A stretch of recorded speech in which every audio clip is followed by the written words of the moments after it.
Olá pessoal, bem-vindos ao nosso curso de Grandes Temas em Medicina Interna.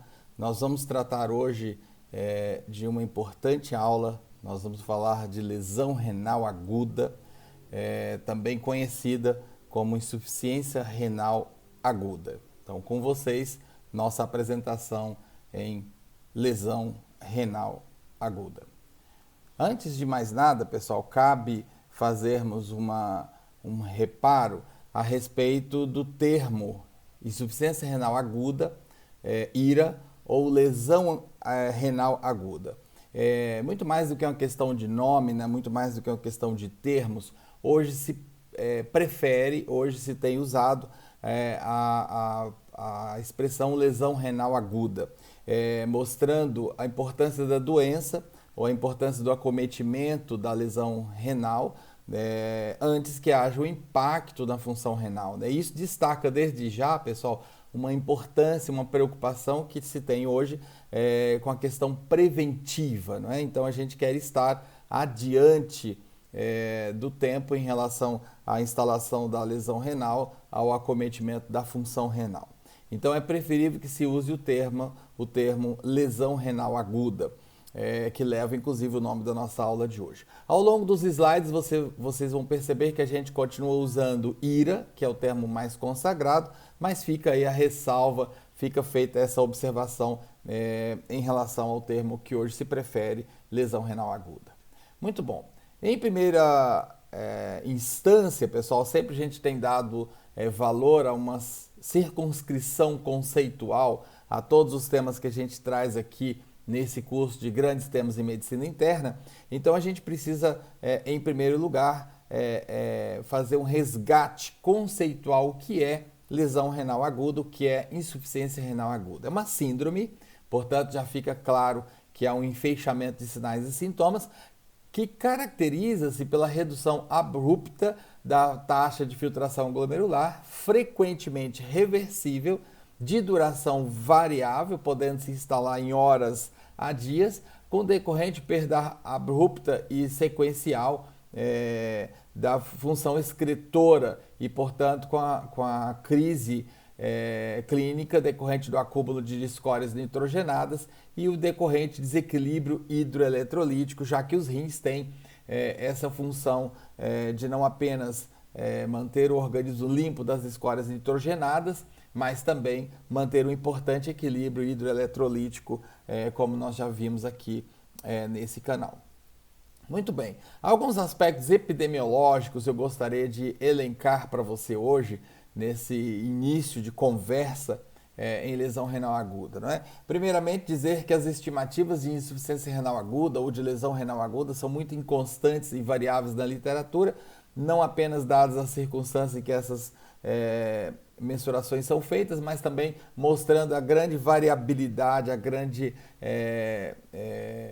oscilação que a gente tem na própria manifestação. Né? Então as estimativas são extremamente variáveis em termos de incidência, mas estima-se alguma coisa entre 2 a 7% de todas as internações hospitalares. É claro que os pacientes em regime de terapias intensivas vão apresentar taxas muito mais elevadas, e aqui já mostra para nós que a insuficiência renal aguda traz uma íntima relação com a própria gravidade da doença de base e seu prognóstico, né? Chegando até 1/5, 20% dos pacientes internados em regime de terapia intensiva.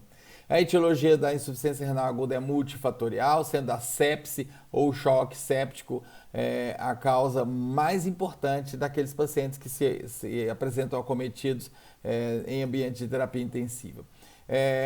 A insuficiência renal aguda ela ocorre em quase 20% dos pacientes com sepse, em pouco mais de 20% daqueles com sepse grave e em cerca de 50% dos pacientes que evoluem em choque séptico. A mortalidade associada à IRA corre em torno de 30% a 50%, então veja você que é uma cifra nada desprezível desta patologia. Em relação à classificação etiofisiopatológica, nós temos três tipos de insuficiência renal aguda ou de lesão renal aguda. As lesões pré-renais, renais e pós-renal, desencadeando, portanto, quando do acometimento funcional, insuficiência renal aguda pré-renal, insuficiência renal aguda renal e insuficiência aguda renal aguda pós-renal.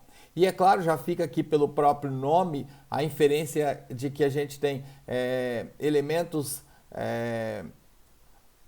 os elementos pré-renais são elementos que acometem um rim, mas não exatamente relacionados com a lesão ou com um dano específico do rim, né? Os renais, claro, já significam acometimento do rim, e eu posso dizer para vocês que as lesões renais são a via final comum, então tanto pré-renal quanto pós-renal tende a cursar, quando não controlado, quando não equalizado, tende a cursar com lesões renais. E as lesões pós-renais significam, pessoal, aquele acometimento do sistema de drenagem urológico, né? Então, acometimento de pelvis renal, acometimento de ureteres, acometimento de bexiga, acometimento de uretra, levando ao aumento da pressão hidrostática da urina como elemento primordial na gênese fisiopatológica dessa condição. Muito bem, alguns aspectos que a gente quer conversar a respeito desses tipos. Primeiro, pensando na lesão pré-renal, é a modalidade mais comum de insuficiência renal aguda. Ela envolve uma redução volêmica com comprometimento da perfusão renal, então é por isso chamada pré-renal, né? Há um conjunto de condições que comprometem a perfusão renal, e a partir do comprometimento da perfusão renal é que se tem a instalação da condição. Há uma dilatação das arteriolas aferentes, constrição das arteriolas eferentes e um efeito deletério quando se associa o uso de anti-inflamatórios não hormonais ou dos inibidores de enzima de conversão da angiotensina. A ira pré-renal resulta, portanto, desse déficit perfusional renal e os eventos que desencadeiam ou que precipitam essa baixa perfusão renal precisam ser considerados. Então, aqui eis os mais importantes: desidratação, e aí para pensarmos em desidratação nós precisamos pensar nas condições em que temos perdas volêmicas, diarreia, vômitos, febre, a perspiração insensível, né? A perspiração insensível é uma importante modalidade de perda de líquido que nós precisamos considerar, né? Por exemplo, um abdômen aberto, ele tem uma perda insensível, uma perda invisível de 500 ml por hora. Então isso é um dado extremamente importante que todo cirurgião deve levar em conta, né? Paciente com sudorese aumentada, paciente sob condições de catabolismo, ele tem uma perspiração insensível aumentada, né? A baixa reposição, e aqui entra o aspecto iatrogênico da ira, não é? Isso é importante de considerarmos, pessoal, aquele aporte hídrico que não é o suficiente diante de uma condição patológica qualquer, vai comprometer e vai fazer com que esse balanço hídrico seja negativo e lá na frente vai então ter um impacto na perfusão renal. Os sangramentos são outra condição que leva a essa perda volêmica e o comprometimento perfusional renal, e aqui nós precisamos considerar os sangramentos ocultos, né? Aqueles sangramentos que não têm ainda uma manifestação clínica bem aclarada. As hemorragias digestivas são um belíssimo exemplo disso, seja hemorragia digestiva alta, claro, sem a esterilização de hematêmese, seja hemorragia digestiva baixa. O uso de diuréticos, fazendo aí depressão volêmica desse paciente, insuficiência cardíaca, porque a insuficiência cardíaca tem, como vocês sabem, uma volemia relativa baixa, a redução da excreção urinária de sódio e potássio, elevação da osmolaridade urinária é um outro ponto importante nessa gênese, né? A insuficiência renal aguda pré-renal é reversível se os fatores precipitantes forem rapidamente corrigidos, e aqui a gente se volta à questão preventiva de grande importância, como falamos no início dessa conversa. Já a insuficiência renal aguda renal, ela se refere a fatores intrínsecos, a um dano intrínseco, a um dano direto no rim, e ela pode ser subclassificada nos seguintes tipos, de acordo com o espaço, de acordo com o local onde se tem o acometimento da lesão, né? Então nós temos insuficiência renal aguda renal glomerular, quando o dano primário se dá nos glomérulos; insuficiência renal aguda renal tubular, quando os túbulos são basicamente acometidos; a insuficiência renal aguda renal intersticial; e a insuficiência renal vascular, quando a gente tem ali um dano primariamente vascular. A etiologia mais comum da lesão da modalidade renal da insuficiência renal aguda é a lesão tubular de origem isquêmica ou tóxica. E essa é uma informação muito importante que de pronto eu quero deixar para você. A causa mais comum de ira renal é a necrose tubular aguda. Necrose tubular aguda, que é uma importante entidade para ser considerada quando falamos em insuficiência renal aguda. A necrose tubular aguda mais comum é a isquêmica, precedida pela lesão pré-renal ou por redução do fluxo sanguíneo. Eventos isquêmicos graves, como nas complicações obstétricas, da síndrome hemolítica urêmica, associados ou não com distúrbio de coagulação microvascular, podem resultar na necrose cortical, com dano irreversível, inclusive. Portanto, a origem isquêmica ou nefrotóxica, já dissemos, a NTA figura como causa mais comum. A insuficiência renal pré-renal e a NTA respondem por cerca de 75% das insuficiências renais agudas. Esse é um dado extremamente importante. A patogênese envolve alterações do endotélio, vasoconstricção, dano na estrutura e composição química das células tubulares. A alteração e apoptose celular por necrose, ou morte celular por necrose ou apoptose. Observa-se em seguida descamação do epitélio tubular, obstrução interluminal, vazamento transtubular de filtrado glomerular e chamamento e ativação de células inflamatórias. Então esse é o circuito de fatos que acontece aí na insuficiência renal pré-renal. Insultos nefrotóxicos são uma causa muito importante, eles figuram como a segunda causa de insuficiência renal aguda na modalidade renal, e aí nós precisamos lembrar desses agentes nefrotóxicos farmacológicos mais comuns e não farmacológicos. Antibióticos, particularmente os antibióticos do grupo dos aminoglicosídeos, contrastes radiológicos, e aqui fica um alerta, nós precisamos nos lembrar da função renal antes de indicar e realizar um exame com o uso de contrastes, agentes quimioterápicos, pigmentos que podem se depositar, como a mioglobulina, que como veremos adiante, e venenos ofídicos, é uma outra causa bastante importante também, que precisa ser ressaltado, precisa ser lembrado.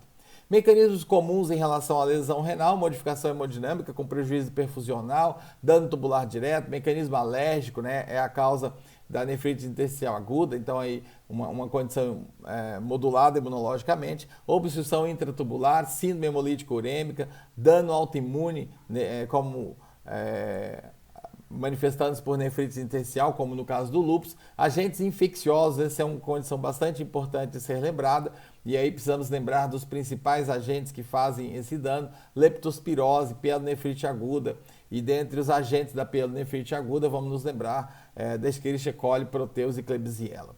As glomerulopatias também funcionam aí como um importante mecanismo da instalação de insuficiência renal aguda na modalidade renal.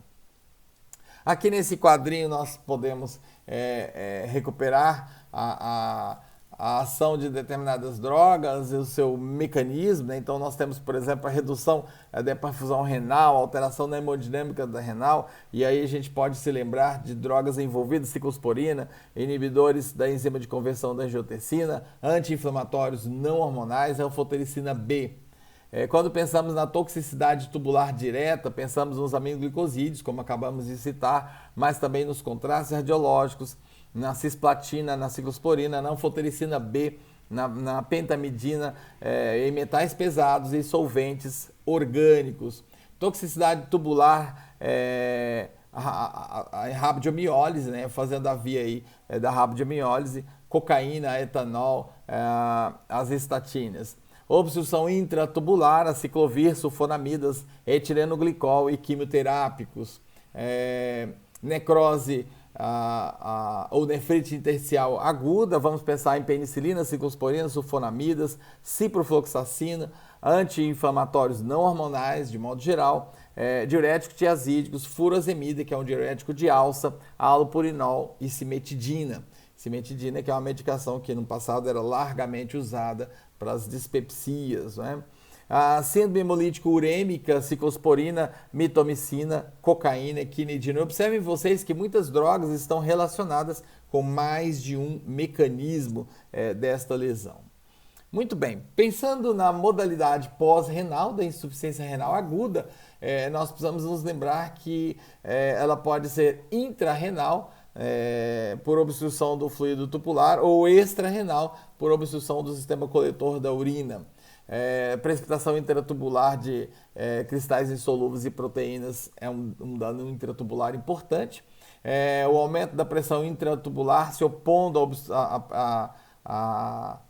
a pressão hidrostática tubular leva a uma diminuição da própria função glomerular com impacto na pressão de filtração, né?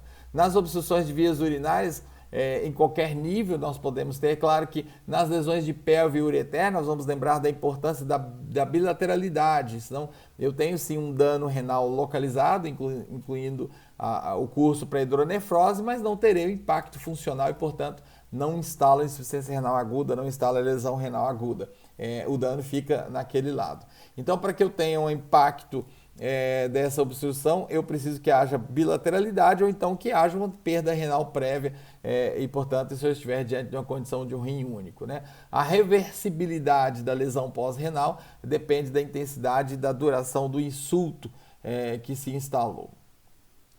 Etiologias comuns, vale a pena a gente comentar a respeito disso. Etiologias comuns para a insuficiência renal na modalidade pós-renal, nós temos hiperplasia prostática benigna, não é? Ali fazendo a obstrução da próstata, ou melhor, da uretra prostática, e portanto fazendo repressão da bexiga, e essa estase ela vai fazer um dano amontante nos ureteres, chegando lá em cima, fazendo então a pressão direta na pelve e, portanto, acometendo a pressão hidrostática de filtração dos glomérulos e a partir daí dano funcional. Neoplasia de próstata, neoplasia de bexiga.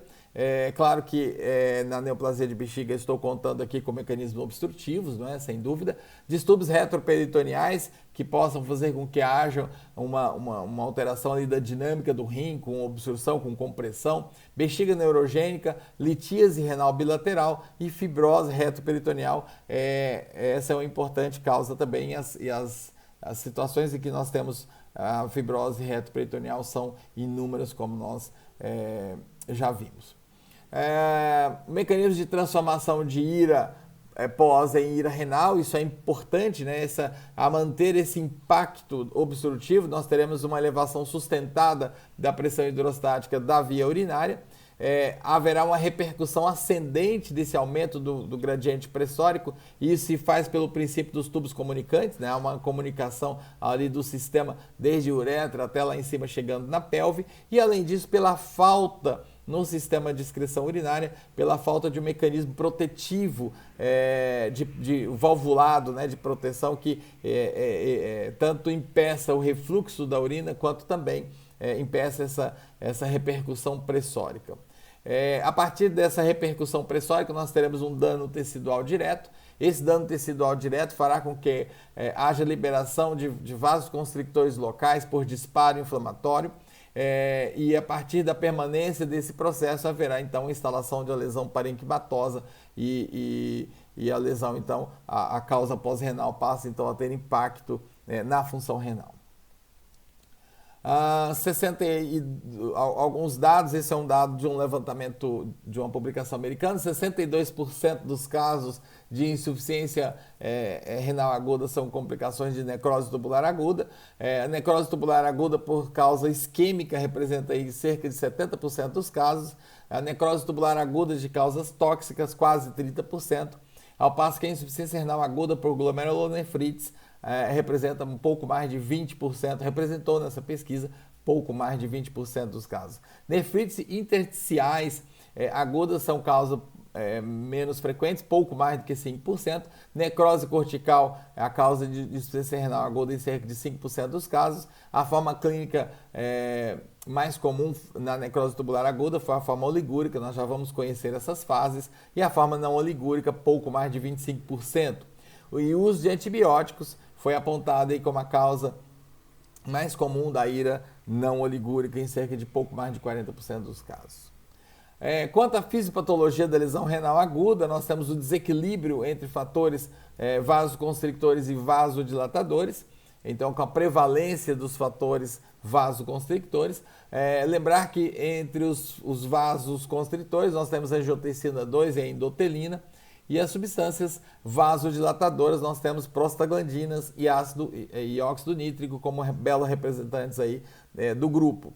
Vasoconstricção intrarrenal, então segue-se a própria lesão tubular, e essa lesão tubular tem como mediador a redução intracelular de ATP e lesões por reperfusão. Lembrando que a reversibilidade do dano das células tubulares depende, claro, da intensidade, do tempo e do tipo do evento agressor. A elevada capacidade, isso aqui é interessante de nós notarmos, a elevada capacidade de regeneração e diferenciação das células tubulares renais, restabelecendo um epitélio íntegro e funcionante, e essa reversibilidade ela pode acontecer ainda que nós tenhamos um dano extenso, como um dano de 90% das células epiteliais do túbulo proximal. As células remanescentes, então, hão de se proliferar, hão de se responder a uma estimulação e hão de fazer uma recomposição do epitélio tubular, recompondo, portanto, o dano lesional renal. Quanto aos aspectos clínicos, a clínica da insuficiência renal aguda, pessoal, vai gravitar em torno de dois aspectos, né? Os aspectos relacionados à doença de base e os aspectos relacionados à instalação da lesão renal propriamente dito. E vocês então notarão isso aqui ao longo dessa nossa explanação. Em relação às formas clínicas, nós temos classicamente 4 formas clínicas: a forma clínica inicial, a forma clínica oligúrica, a forma clínica poliúrica é a terceira modalidade ou fase, e a quarta fase é a fase da recuperação funcional. Alguns aspectos que eu gostaria de comentar a respeito: na fase inicial nós temos do início do insulto, né, o início da instalação da lesão, seja o insulto tóxico isquêmico mais comumente. A fase inicial é de duração variável, depende do tempo da exposição, depende da natureza dessa agressão. O volume urinário nessa fase inicial pode estar normal ou diminuído. Observa-se a perda de capacidade de excretar adequadamente os compostos nitrogenados, com consequente elevação da ureia e creatinina, que é a marca registrada desse primeiro momento da insuficiência renal aguda.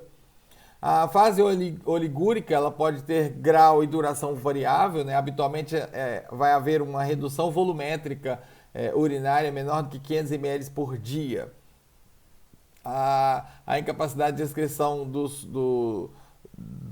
solutos se dá diante desse evento de oligúria, já que nós precisamos de um volume mínimo urinário para que a gente possa remover esses solutos que são então excretados pelo rim. A produção de produtos osmoticamente ativos é de cerca de 600 miliosmols por dia e a capacidade máxima da concentração urinária é de 1.200. É isso que faz com que haja essa incapacidade de excreção dos solutos nessa fase oligúrica. Portanto, o débito urinário de 500 ml por dia ou menos é incompetente para manter a função excretora. Essa fase pode estar ausente, nós chamamos isso então de insuficiência renal aguda não oligúrica. Nesse caso, o volume urinário normal se explica pela grande redução na reabsorção tubular de líquido, apesar da pequena função glomerular filtrante. A ira não oligúrica é comum na associação de agentes nefrotóxicos com agentes anestésicos e sepse. Essa tríade é muito importante na gênese da ira não oligúrica. A fase poliúrica ou fase diurética é a terceira fase. Ela se caracteriza pela rápida elevação do volume urinário. A maior parte dos pacientes desenvolve aumento de diurese ali entre 10 e 14 dias a partir do início da oligúria. A magnitude da diurese depende do estado de hidratação do paciente, óbvio. Essa fase se explica pela incapacidade dos túbulos regenerados em reabsorver sal e água, por isso que é uma grande perda volumétrica. A excreção urinária dos compostos nitrogenados não acompanha o aumento da excreção de sal e água, de modo que a concentração plasmática de ureia e creatinina continua a aumentar. E essa é uma marca importante, e até para nós de pronto diferenciarmos uma restauração da função renal pós-insuficiência renal com a fase poliúrica, né? Então nós temos o aumento do débito urinário, mas apesar do aumento do débito urinário, as escórias nitrogenadas continuam em ascensão. Isso é importante. A quarta fase é a fase de recuperação funcional, se caracteriza pela rápida redução do volume urinário, voltando a valores fisiológicos e paulatinamente aumento da excreção de compostos nitrogenados e atendendo então ureia e creatinina voltarem aos seus valores séricos normais.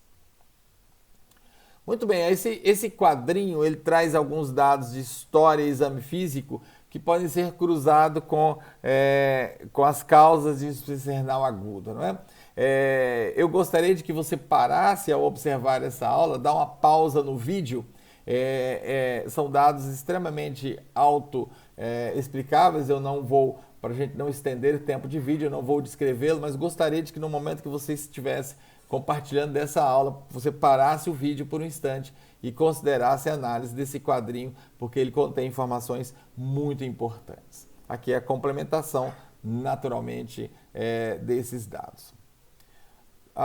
Quando nós falamos em clínica, portanto, pessoal, nós dissemos que nós temos a manifestação da doença de base, mas também nós temos a manifestação decorrente da lesão renal. Pensando nesse último aspecto, nós vamos considerar aspectos clínicos relacionados à uremia, aspectos clínicos relacionados ao aumento das escórias nitrogenadas, como creatinina, né, além da ureia, as alterações hidroeletrolíticas e as manifestações extrarrenais relacionadas a esses quadros.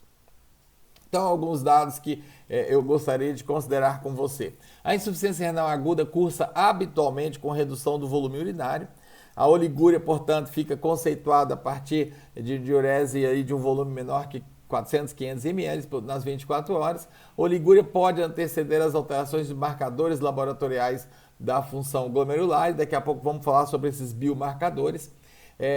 Se a manutenção da diurese a despeito da função renal, denomina-se então ira não oligúrica, como nós já vimos, e ela é comum na necrose tubular nefrotóxica, também já comentamos. A instalação súbita de anúria, definida então como uma diurese menor que 50 ml nas 24 horas, né? Anúria então é uma forma particular da oligúria, sugere a ocorrência de obstrução renal pós-renal, trombose renal bilateral, trombose venosa ou necrose cortical, para explicar uma quantidade de urina tão criticamente reduzida. O curso clínico da insuficiência renal aguda é muito variável. Esse curso se relaciona à uremia e hipervolemia, ou melhor, as manifestações clínicas se relacionam à uremia, hipervolemia e aos distúrbios hidroeletrolíticos. A tendência é que haja um balanço hídrico positivo, portanto, com retenção hídrica, e a retenção hídrica terá então suas manifestações. E aqui nós precisamos destacar o perigo da iatrogenia, quando se faz grande oferta hídrica, inclusive em busca de produzir um volume urinário, eventualmente reduzido nas fases iniciais da insuficiência renal aguda. O edema agudo, ou edema pulmonar, não exatamente o edema agudo, mas desde os quadros congestivos pulmonares, com prejuízo ventilatório, e muitas vezes exigindo uma assistência ventilatória, como ventilação mecânica, por exemplo. E esse é um dado que tem grande impacto na mortalidade desses pacientes, é bom que se diga. Quanto ao balanço positivo de sódio na fase oligúrica, nós vamos ter que a presença do sódio levará a uma expansão de volume, levará a uma tendência hipertensiva, aumento da pressão arterial, que se associa ao disparo, ao desencadeamento do sistema renina-angiotensina-aldosterona e a insuficiência cardíaca por retenção volumétrica.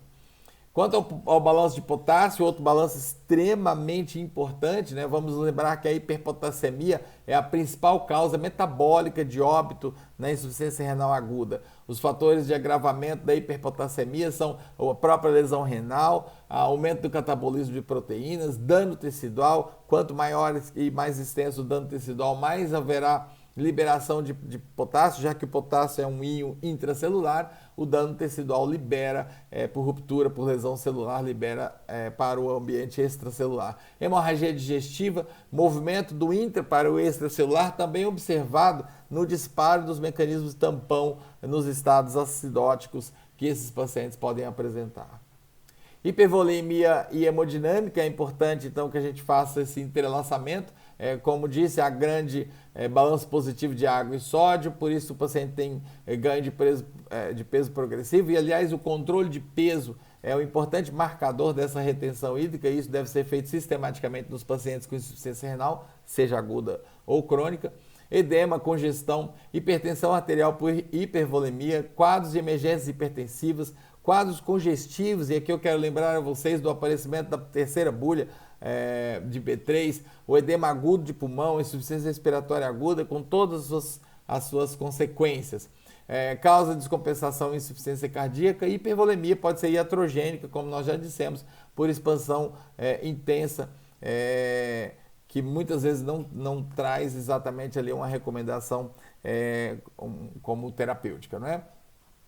Os distúrbios associados, hiponatremia, levando a alterações sensoriais. Aqui eu quero dizer que nós podemos ter tanto hiper quanto hiponatremia, a hipercalemia levando, entre outras, as manifestações perigosíssimas de arritmia cardíaca, acidose metabólica cursando com náusea, piora da hipercalemia por esse movimento que se observa nos disparos do sistema de tampão, como falamos há pouco, e o risco de arritmias, inclusive arritmias comprometedoras da própria vida. A hiperfosfatemia, a hipocalcemia, a hiperuricemia. Em relação à hipercalcemia, vamos nos lembrar que a ira por rabo de homeólise cursa inicialmente com hipocalcemia e posteriormente com hipercalcemia, dada a lesão muscular.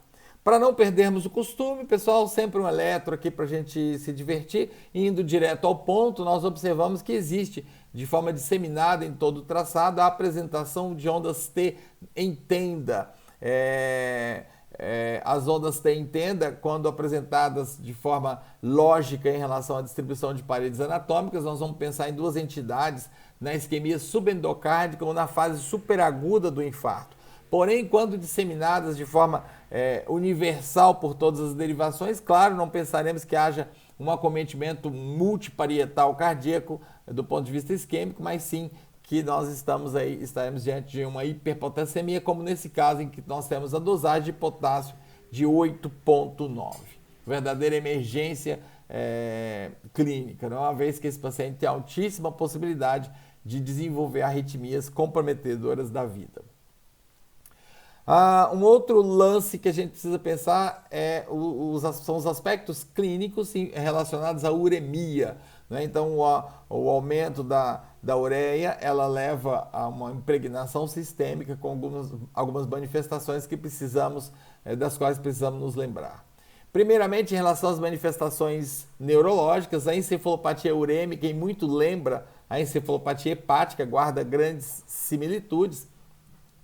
É uma manifestação bastante comum na insuficiência renal aguda e levará a alterações sutis e pouco perceptíveis, como alterações intelectuais, lapsos de memória, pequenos danos cognitivos, até a condições mais avantajadas desses acometimentos, e manifestação de alterações sensoriais, hiperreflexias, tremores, mioclonias, crise epiléptica, asterix e coma.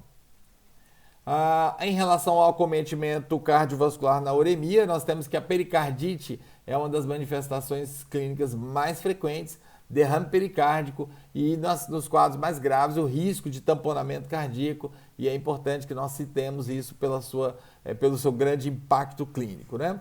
E aqui eu quero lembrar-nos da tríade de Beck. A tríade de Beck é uma condição que aparece aí na iminência do tamponamento cardíaco por essa pericardite, mais a efusão pericárdica. Nós temos então hipofonese de bolhas cardíacas, hipotensão arterial e turgência jugular. Essa então é a tríade de Beck, que mostra esse risco de tamponamento. Muito bem, aqui nós temos uma imagem de um raio-x simples tomado em PA, em que nós observamos o aumento global de toda a silhueta cardíaca, e esse aumento, então, ele representa uma efusão pericárdica com pericardite. Mais um eletro, e aqui você pode notar algumas alterações. Existe uma alteração sistemática do segmento ST, e lembrando, né, a diferenciação, ali, o diagnóstico diferencial dos aumentos das elevações do segmento ST são muito importantes. O principal diagnóstico, o diagnóstico mais importante relacionado à elevação a superelevação do segmento ST são os eventos isquêmicos, né? Mas vamos nos lembrar que os eventos isquêmicos, portanto, corrente de lesão transmural, claro. Vamos lembrar que os eventos isquêmicos eles sempre trazem uma lógica de parede. E quando essa lógica de parede é acometida, a gente deve pensar em um diagnóstico diferencial para corrente de lesão. Aqui, além do acometimento difuso, todas as derivações elas apresentam em alguma instância e em alguma intensidade alteração do segmento ST. E eu quero notar com vocês que a concavidade desse segmento ST suprado é superior, né? Lembrando ali a imagem do sorriso. E esse fato ele é muito chamativo de pericardite, né? O segmento ST em rampa descendente, observado particularmente em D2, notem D2 comigo, esse aspecto chanfrado, rampado para baixo, é um aspecto extremamente importante, muitas vezes esquecido até da pericardite. Então esse paciente reúne sinais eletrocardiográficos de pericardite. Falando ainda de aspectos clínicos da uremia, a uremia acaba por piorar a função cardíaca prévia, e se essa função cardíaca já tem reservas, isso vai ter um significado clínico. Há um acometimento direto do coração chamado miocardiopatia urêmica, e esse acometimento ele pode levar então a uma insuficiência cardíaca congestiva. Aspectos hematológicos da uremia, nós temos equimoses e outros sangramentos por redução da adesividade plaquetária, e a anemia é muito frequente diante da deficiência da eritropoetina, e é claro que aqui, para que eu tenha essa condição, eu tenho que ter uma lesão um pouco mais estendida, cronologicamente falando, portanto esse é um dado que tem muito mais importância quando nós pensamos na insuficiência renal crônica. A diminuição da vida das hemácias submetidas a esse ambiente de uremia é um outro ponto importante de nós destacarmos. Com relação ao acometimento gastrointestinal, nós temos anorexia progressiva, náusea, vômito, que são inclusive sintomas muito comuns da própria insuficiência renal aguda, não é? Lembrando que por conta da uremia nós podemos ter lesão aguda de mucosa, e portanto, há manifestações aí de dano, inclusive com sangramento digestivo, normalmente sangramento digestivo alto. Em relação aos aspectos respiratórios, o acometimento pulmonar, nós temos pleurite, pneumonites, a respiração de Kussmaul como um sinal da uremia cursando com acidose. É importante ainda relacionarmos a insuficiência renal aguda com infecção, né? Então, infecções são complicações extrarrenais muito frequentes nos pacientes com insuficiência renal aguda, e estima-se aí algo em torno de 45% a 80% dos casos. Infecção é a causa de óbito até 30% desses pacientes. Complicações infecciosas, então, são comuns, particularmente quando nós temos a ira pós-traumática ou pós-cirúrgica. O acometimento gastrointestinal é um outro fator de risco importante quando nós pensamos no papel e no espaço que tem os processos infecciosos. As infecções urinárias são importantes, até porque diante desses quadros de ira nós teremos muita dificuldade de que os antibióticos atingem de forma efetiva os tecidos urinários. A presença de catéter urinário, tanto de demora quanto de alívio, então a manipulação ou instrumentalização da via urinária, ela também representa um fator predisponente para o desenvolvimento e a manutenção da infecção urinária. Lembrar que os eventos hospitalares aumentam a chance, claro, da ocorrência de infecções bacterianas por agentes bacterianos multiresistentes. Infecções broncopulmonares são frequentes complicações da insuficiência renal aguda. O diagnóstico é difícil quando houver edema pulmonar concorrente, né? Quando houver ali uma condição de congestão pulmonar, porque a gente vai ficar sempre na berlinda entre o processo infeccioso e o processo da congestão por conta da descompensação cardíaca. Lembrando que a atenção especial deve ser dada ao paciente que cursa com sepse, né? Por razões óbvias. A insuficiência renal, ou melhor, a insuficiência respiratória na ira, a gente tem alguns aspectos importantes para elencar: a hipervolemia, a ocorrência de congestão e até edema pulmonar, infecção broncopulmonar associada, disfunção séptica, ali com descontrole da microvasculatura pulmonar e o extravasamento de líquido, que a gente sabe que são eventos que acontecem na sepse. A congestão por insuficiência cardíaca prévia, né, descompensando, portanto, o quadro, e a própria uremia. Em relação à insuficiência cardíaca, até 10% dos pacientes portadores de IRA vão desenvolver algum nível de pericardite, podendo inclusive chegar na pericardite fibrosa, com a repercussão restritiva hemodinâmica. A manifestação de CC, descompensação da função cardíaca, principalmente quando a função cardíaca prévia já era limítrofe, sobrecarga volêmica, efeito da acidose e dos distúrbios eletrolíticos, que não podem ser esquecidos, e a gênese e a arritmia, muitas vezes, pessoal, arritmias comprometedoras da vida. Nesse quadro, mais uma vez aqui eu tenho uma sinopse, da mesma forma que há pouco disse, gostaria de que quando você chegasse aqui, desse uma pausa no vídeo, acompanhasse aí com calma, tem bastante informação que te ajuda a pensar nessas três instâncias, renal, pré-renal ou pós-renal. Muito bem. Os elementos diagnósticos da insuficiência cardíaca, pessoal, ou melhor, da insuficiência renal aguda, perdão, precisam ser considerados, lembrando que o diagnóstico da insuficiência renal aguda é essencialmente clínico, né? A primeira tentativa de estabelecer um estadiamento, de estabelecer uma criterização mais rigorosa para o diagnóstico da insuficiência renal aguda apareceu em 2004 e esse acróstico RIFLE, ele serve para nos lembrar de risco, injúria, falência renal, perda renal e doença renal em estágio final. São iniciais aí em inglês, né? E essa escorização combina incrementos da creatinina plasmática e o débito urinário, como você pode perceber nesse quadrinho que eu dispus aí abaixo. Esse aqui é um resgate histórico para que a gente possa, então, descrever as formas atuais de avaliação. Em 2007, o AKIN, que é o Acute Kidney Injury Network, estabeleceu algumas premissas importantes pensando aí no diagnóstico da insuficiência renal, trazendo inclusive um critério conceitual que é importante de reforçarmos aqui. Então, insuficiência renal aguda seria uma redução abrupta em menos de 48 horas. Veja que quando nós dissemos o conceito inicial, nós dissemos em dias ou horas, aqui ele delimita como 48 horas da função renal. Aumento absoluto da creatinina para um valor maior ou igual a 0,3 miligramas por decilitro, né? Então esse incremento acima de 0,3 já caracterizaria, ou aumento percentual de creatinina acima de 50%, particularmente para aqueles pacientes que já têm uma creatinina basal aumentada, ou ainda a redução do débito urinário de forma documentada para menor que 0,5 ml por quilo por hora, mantido assim por mais de 6 horas. Então são critérios ali diagnósticos que são historicamente importantes.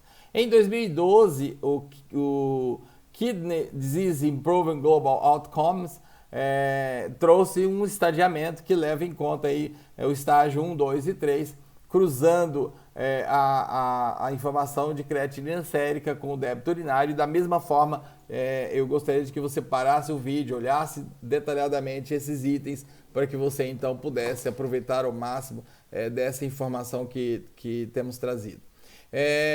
Embora um pouco antigo, é de 2012, esse dado ele continua sendo um dado muito utilizado, tanto na parte clínica quanto em pesquisa, e você pode encontrar frequentemente essa citação dessa escorização quando se fala em insuficiência renal aguda. Alguns exames complementares, né? E antes de falar dos exames complementares, eu volto a reforçar a informação de que o diagnóstico de insuficiência renal aguda é essencialmente clínico. Alguns exames prestam-se não exatamente a identificação nosológica dessa condição, mas sim a identificação etiológica, né? E nós vamos falar isso logo adiante, na diferenciação, na distinção, por exemplo, de renal e pré-renal, que é muito importante do ponto de vista da condução clínica. A uranálise com investigação do sedimento urinário pode trazer informações importantes. O cálculo de frações de excreção de sódio, frações de excreção da ureia, o próprio clearance de creatinina, exames de imagem, biópsia renal e marcadores da função renal têm o seu lugar, como passamos a considerar. Ao falar de biomarcadores em função renal, eu recomendo a leitura desse livreto. É de uma leitura muito gostosa e traz uma revisão daquilo que a gente está trazendo aqui nessa aula de forma bastante sucinta e resumida. Então, primeiro dizer que não há exatamente marcadores sensíveis e específicos da função renal, né? A gente costuma dizer onde tem muitos marcadores, significa que nenhum é exatamente eficaz nessa função. A creatinina sérica é o exame mais utilizado historicamente ao longo da prática clínica até hoje, mais utilizado para avaliar a função renal. No entanto, a creatinina tem alguns problemas, como nós veremos. Primeiro, que ela é tardia, ela é representativa de um dano renal bastante maciço, ela se eleva com pelo menos 50% do comprometimento da função renal. A cada perda de 50% da taxa de filtração glomerular, a creatinina se dobra em valor sérico, né? Mas a partir de 50% de dano funcional. Os valores dependem de variáveis como volume de massa muscular, idade, sexo, portanto, essa variabilidade acaba comprometendo o próprio uso na prática da creatinina. A concentração sérica de ureia já foi considerado um marcador útil para a taxa de filtração glomerular e, portanto, da função renal, mas há problemas como alta retrodifusão tubular, a dependência da ingestão proteica, né? Então é diretamente relacionado ao aporte proteico dietético e também da questão da hidratação. E, além disso, o próprio estado de catabolismo também tem uma relação muito direta com a taxa sérica de ureia. As medidas de filtração glomerular, nós temos depuração de creatinina, depuração de ureia e fórmulas que estimulam a filtração glomerular que são aí utilizadas. Essa forma, a forma de Crockout-Gold, ela estima o clearance de creatinina a partir da fórmula 140 menos idade vezes o peso dividido por 72 vezes a creatinina, e esse valor deve ser multiplicado por 0,85 para mulheres. Lembrando que os valores de clearance de creatinina, nós temos que crianças de 70 a 130 ml por minuto por 1,73 metros quadrados de superfície corporal, mulheres 85 a 120 ml por minuto por 1,73 metros quadrados da superfície corporal, e homens de 75 a 115 ml por minuto por 1,73 metros quadrados de superfície corporal. Outros marcadores que merecem citação, eles não têm uma aplicação clínica farta e bem estabelecida ainda, mas já surge ali como proposta. A glutationa S-transferase, que é uma enzima citoplasmática das células epiteliais tubulares proximais e distais, e ela tem uma referência com a necrose celular. O NAG, que é o N-acetilglucosamidase, é uma enzima lisossômica encontrada predominantemente no túbulo proximal, e ela aumenta diante da nefrotoxicidade, particularmente por substâncias como o metotrexate e por contrastes radiológicos, né? E essas enzimas elas estão aumentadas numa condição nosológica que nós chamamos de lesão em borda de escova. A borda em escova é um tecido que reveste os túbulos contorcidos proximais com microvilosidade, em cuja borda a célula se dispõe empaliçada, levando a esse nome então de borda em escova. O NAG é um outro marcador que tem sido apontado e está relacionado também com as lesões de borda em escova. Nas lesões de borda em escova ocorre diminuição da reabsorção e aumento da excreção de várias proteínas de baixo peso molecular, como a fosfatase alcalina e a alanina aminopeptidase.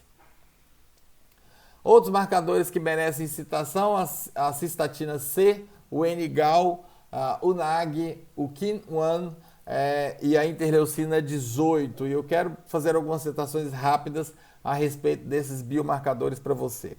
A cistatina C é uma proteína não glicosilada de baixo peso molecular, produzida constantemente pelas células nucleadas, responsável por inibir a proteinase da cistina tecidual. Por baixo peso molecular, ela é livremente filtrada no glomérulo, sendo reabsorvida e metabolizada no túbulo proximal, mas não ocorrendo secreção renal ou extrarrenal. Ela, portanto, reflete exclusivamente a taxa de filtração glomerular, e seu aumento está associado diretamente a esta redução, né? A redução da taxa de filtração glomerular.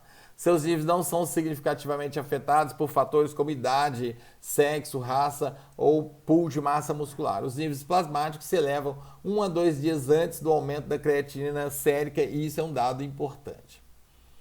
A lipocalina associada com a gelatidase de neutrófilos humanos, que é o N-gal, é uma proteína que foi originalmente descrita em relação aos neutrófilos. Sua função fisiológica não é bem aclarada, mas talvez ela tenha um papel na morfogênese renal. O N-gal é uma proteína que mais precocemente se eleva após um insulto nefrotóxico ou isquêmico. E os níveis de N-gal podem servir como um marcador precoce, portanto, do dano funcional renal. O NAG é uma enzima lisossomal, como nós dissemos, presente em várias células, incluindo as células do túbulos renais. Seu grande peso molecular faz com que ela não seja filtrada, portanto, elevações urinárias são de origem tubular. Seu aumento sugere lesões das células tubulares ou pode refletir o aumento de atividade de lisossomos. O NAG catalisa a hidrólise das terminações de glicoproteínas e a glicosidase mais ativa dos lisossomos das células epiteliais do túbulo proximal. O KIM1 é uma outra glicoproteína, é uma glicoproteína transmembrana com predomínio externo clivável na membrana apical dos túbulos com lesão aguda e crônica. Talvez o KIM1 desempenhe um papel nos processos de regeneração epitelial após lesão epitelial. Ela é indetectável no tecido renal normal, mas apresenta expressão muito elevada em células epiteliais do túbulo proximal, em rins de humano e de roedores após uma lesão isquêmica ou uma lesão tóxica. A urina de pacientes com necrose tubular aguda isquêmica apresenta níveis elevados de KIM1 em comparação com aqueles que apresentam outras formas de insuficiência renal ou até mesmo doença renal crônica. A interleucina 18 é uma conhecida citocina pró-inflamatória, origina-se da clivagem da capsase 1, reduz a síntese e liberação do interferon gama e de outras citocinas inflamatórias, como a interleucina 8, 4 e 13, e fator de necrose tumoral. A interleucina 18 ela modula a ação de várias células imunologicamente ativas, como macrófagos, monócitos, linfócitos e granulócitos. E sabe-se que a interleucina 18 está relacionada à indução da apoptose. Então são alguns marcadores aí que ainda tem um espaço clínico muito pequeno, pessoal, talvez ainda seja uma promessa para o futuro, mas que vale a pena a gente já citar aí para o conhecimento de vocês. Há alguns aspectos que eu ainda quero registrar a respeito da creatinina. Então, historicamente, é um marcador de função renal muito clássico, né? Ela estima, então, a taxa, ela como estimativa da taxa de filtração glomerular, ela é bem limitada, como nós já dissemos. Ela aponta um momento estanque e ela não consegue trazer um reflexo do estado dinâmico da filtração renal. Ela tem um nível de corte problemático, não tem uma definição de corte. A estimativa pode ser subestimada em pacientes portadores de desnutrição. Depende de lesão renal extensa, como vimos há pouco, é um marcador tardio de baixa sensibilidade, porém de alta especificidade. Isso é legal de se notar, não é? Como medida prática, como aspecto prático ali relacionado à creatinina, nós temos então aqui a elevação de 0,5 miligrama de creatinina sérica para pacientes com creatinina basal normal abaixo de 1,5, ou a elevação de 25% para aqueles pacientes que têm creatinina prévia acima de 1,5, fazem já diagnóstico desse comprometimento da função de filtração renal. Em relação à uranálise, aqui nós trazemos alguns achados possíveis do exame de urina, do exame de urina 1, com o seu significado, né? Então, hematúria, apontando para glomerulopatias, por exemplo, eosinofilúria, apontando para nefrite intersticial, a cristalúria, apontando para o uso de medicamentos ou substâncias tóxicas, ou ainda a presença de de cristais de ácido úrico. Da mesma forma, eu peço a você que pare o vídeo, dá uma olhadinha aí com calma nesse quadrinho para que você absorva ao máximo as informações que a gente traz. Um dado importante que precisamos considerar na insuficiência renal aguda é a análise do sedimento urinário, né? Os cilindros que são, na verdade, moldes de túbulos do sistema urinário, né? Então essa moldagem, essas substâncias que ocupando esses túbulos se soltam, ela mantém essa estrutura cilíndrica, daí são chamados de cilindros urinários, né? Cilindros hialinos, eles são bastante frequentes na insuficiência renal aguda pré-renal. Cilindros granulosos associados a discreta leucocitura e grande quantidade de células tubulares são típicos de insuficiência renal. A presença de hemácias dimórficas, e nós falamos sobre isso quando falamos em glomerulopatias, e de cilindros hemáticos sugere glomerulonefrite aguda, né? Essa hemácia, ao sofrer uma diapedese problemática, ela vai ficar dismórfica. E esse dismorfismo nas hematuras microscópicas é um elemento importante para a diferenciação do acometimento glomerular do acometimento urológico. Na glomerulonefrite aguda pode haver proteinúria moderada a acentuada. Lembrando que proteinúria leve é comum na insuficiência renal pré-renal aguda, tanto pré-renal quanto renal. A positividade para a hemoglobina nas fitas reagentes de testes urinários, na ausência de hemácias, indica a presença ou faz suspeição da presença de mioglobinas. A presença de mioglobina, ela pode sugerir rabdomiólise, e normalmente a rabdomiólise ela se associa a valores muito elevados de creatinofosfoquinase e aldolase séricos. Leucocitura com intenso predomínio de eosinófilos, né, a eosinofilúria, como falamos há pouco, sugere nefrite intersticial. Muito importante nós termos a diferenciação da insuficiência renal pré-renal e renal. Na insuficiência pré-renal nós temos retenção de água e sódio, o sódio urinário se manifestando abaixo de 20 miliequivalentes por litro e a osmolaridade urinária elevada acima de 500 miliosmóis. Na insuficiência renal, aguda renal, o sódio urinário encontra-se elevado acima de 40 miliequivalentes por litro pela lesão tubular e a osmolaridade urinária tende a ser isosmótica em torno de 300 a 350 miliosmóis. A relação ureia-creatinina é normal em torno de 20, sendo que na insuficiência renal aguda pré-renal há um aumento da absorção proximal de ureia, com desproporção dessa relação, trazendo aí valores acima de 40. Fatores de elevação dessa relação são os estados hipercatabólicos, infecção, cirurgia, resposta metabólica ao trauma, uso de corticoide, principalmente em dose elevada, ou sangramento do tubo digestivo. Fatores de redução da relação ureia-creatinina, importante que citemos isso também, diminuição da produção da ureia, como jejum prolongado ou hepatopatia avançada, aumento da produção de creatinina por rabdomiólise, diminuição na eliminação de creatinina, como é o caso da cimetidina, trimetoprim, e presença de agentes que interfiram na dosagem de creatinina, como por exemplo cetonas, metildopa e ácido ascórbico. A fração de excreção da ureia, bem como a fração de excreção da creatinina, podem ser calculadas pelas relações, claro, de ureia plasmática urinária ou de creatinina plasmática creatinina urinária. Na insuficiência renal aguda pré-renal, nós temos que a fração de excreção da ureia e a fração de excreção da creatinina normalmente estão elevadas para valores acima de 40 e 60.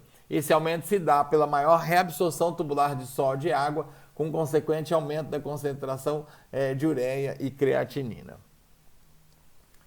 Na ira renal, a fração de excreção da ureia é menor que 30 e a fração de excreção da creatinina é menor que 20 habitualmente. Essas relações estão diminuídas por dano tubular. O uso de diurético, claro, pode inativar ou viciar essas observações. Aqui a formulazinha da taxa de excreção de sódio e da taxa de excreção de ureia, que podem ser usados aí como espelho na aferição da taxa de filtração glomerular. Nesse quadrinho a gente tem aqui uma proposta de diferenciação de insuficiência renal aguda pré-renal e insuficiência renal aguda renal, baseado nos elementos urinários, né? Então aqui a gente traz desde a relação ureia-creatinina, o sódio urinário, a fração de excreção da ureia, a fração de excreção do sódio, osmolaridade, densidade urinária e a presença de sedimento urinário, trazendo então essa diferenciação aí importante para nós. Com relação aos exames de imagem, eles têm o seu lugar e importância, né? O ultrassom é o exame é o padrão ouro em termos de exames de rins e vias urinárias, e ele pode mostrar lesões como obstrução extrarrenal, presença de litíase, presença de tumores, suspeitando de tumor de bexiga, ajudando no diagnóstico do tumor de próstata, particularmente se a ultrassom for feita na modalidade transretal. Os rins vão se mostrar hiperecóicos com tamanhos diferentes, podendo sugerir nefrite intersticial aguda ou pielonefrite. Os rins podem ter tamanho reduzido com alteração da camada córtico-medular e hiperecogênico, que são compatíveis com doença renal crônica. A tomografia tem o seu espaço, lembrando que há uma restrição grande no uso de contraste para esses pacientes, e a tomografia permite um auxílio na avaliação da hidronefrose. O ecodoppler das artérias renais vão mostrar obstruções arteriais com comprometimento da perfusão renal. O ecodoppler vai então nos ajudar nessa obstrução. A ressonância vai avaliar os aspectos teciduais e vai se lançar em busca de a obstrução arterial também. A arteriografia é o exame de padrão ouro quando nós queremos avaliar o território arterial das renais.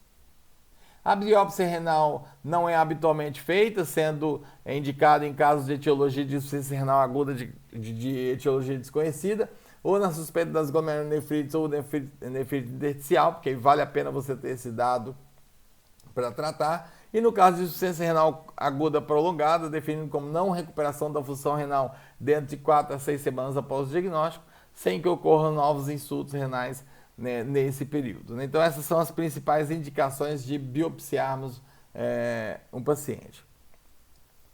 Aqui um outro quadrinho em que a gente coteja algumas alterações laboratoriais com a sugestão que elas trazem. Então alteração no CPK e na mioglobinúria, vamos nos lembrar de rabdomiólise.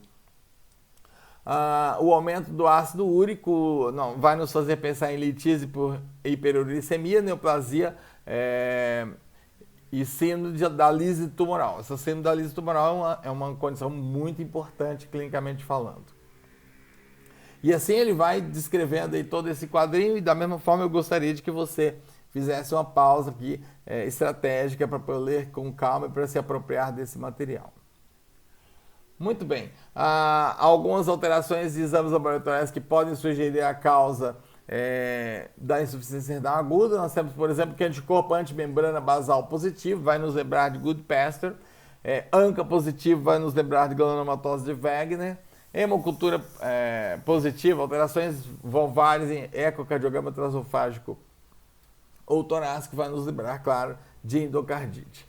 O PSA aumentado vai nos lembrar de câncer de próstata, e o câncer de próstata pode fazer uma obstrução ali na uretra e, portanto, ser causa de pós-renal. Esse é um algoritmo que eu gostaria que você avaliasse. Ele traz um resumão de tudo que a gente está falando aqui. Então, faça aí esse apelo para que você possa parar e analisar esse material quando nós finalizarmos aqui nossa apresentação.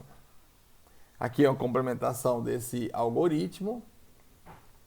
O tratamento tem 2 vieses, pessoal. Ele visa, em primeiro lugar, medidas preventivas, mas também medidas terapêuticas.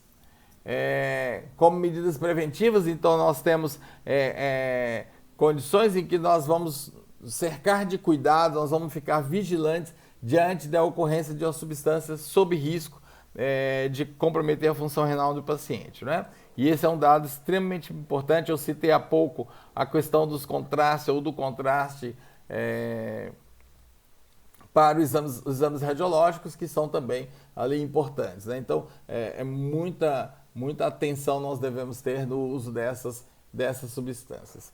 E aí ele vai seguindo, falando sobre várias situações, como peritonite bacteriana espontânea, como lise tumoral, como rabdomiólise, e aí vai fazendo considerações. Alguns medicamentos também têm que exigir medidas específicas em relação ao uso, né, quando não for possível trocar a medicação. As medidas terapêuticas de forma geral: hidratação, garantia das vias respiratórias, tratamento da doença de base, corticoide, diurético e métodos dialíticos. Vamos falar um pouquinho sobre isso. A estratégia da insuficiência renal pré-renal: reposição volêmica, correção eletrolítica, na diminuição do volume sanguíneo efetivo, como insuficiência cardíaca, cirrose hepática e síndrome nefrótica. A terapêutica deve levar em conta a fisiopatologia da doença de base, ou seja, não encarar esse paciente sempre como hipervolêmico. Tem que examinar se realmente está hipervolêmico, se não está desidratado e tudo mais. Muito bom. Não há benefícios, pessoal, na utilização de diuréticos na lesão renal aguda pré-renal, né? A gente muitas vezes quer ver ali o rim funcionar, quer ter aquele resultado animador da diurese, mas não tem sentido a gente usar um diurético na lesão pós-renal. Controle hidroeletrolítico rigoroso: reposição de volume, ela deve ser restrita a 400 ml, além daquele débito urinário, para que você não tenha o risco de um balanço positivo. O controle de balanço de sódio, dieta hipossódica. Lembrar que os pacientes que estão sob terapia dialítica têm um pouquinho mais de liberdade em relação a isso.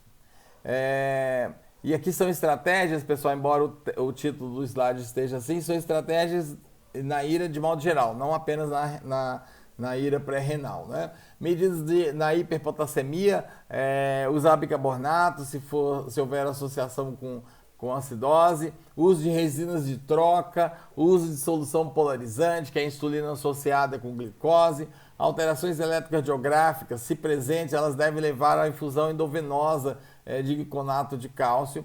E na falência de medidas clínicas, a terapia de reposição ou de renal substitutiva tem que ser considerada. Em relação às urgências dialíticas, nós temos hiperpotassemia rebelde, a acidose metabólica refratária, hipervolemia não responsiva e complicações urêmicas, por exemplo, as complicações neurológicas, cardíacas e digestivas. A terapia de substituição renal, né, são as terapias dialíticas: manter a ureia e creatina abaixo de 180, a ureia abaixo de 180, a creatina abaixo de 8. Esses valores são muito importantes porque eles se associam a condições clínicas muito sérias, né, muito graves. Aqui um quadrinho de manejo, desde o manejo preventivo, né? Aqui é um material de 2012, desde uma estratégia ali preventiva até uma estratégia terapêutica, né? E as estratégias, elas estão divididas de acordo com o estágio 1 ou 2 ou 3 da insuficiência renal aguda. Esses eram os aspectos, pessoal, que eu gostaria de trazer para nós pensarmos hoje em insuficiência renal aguda. Então eu tentei trazer aqui para vocês as falas mais comuns, os pontos mais importantes que eu quero que você considere, na verdade, ali como um disparo para seus estudos, para sua busca de informação, como uma referência inicial para você se guiar nesse tema tão importante que é a insuficiência renal aguda, quando nós temos o acometimento da função renal de forma aguda. Em nossa próxima aula, nós versaremos sobre doença renal crônica, estendendo aí as informações a partir dessas informações iniciais que trouxemos hoje quando falamos de insuficiência renal aguda. Até a próxima aula, pessoal. Tchau, tchau!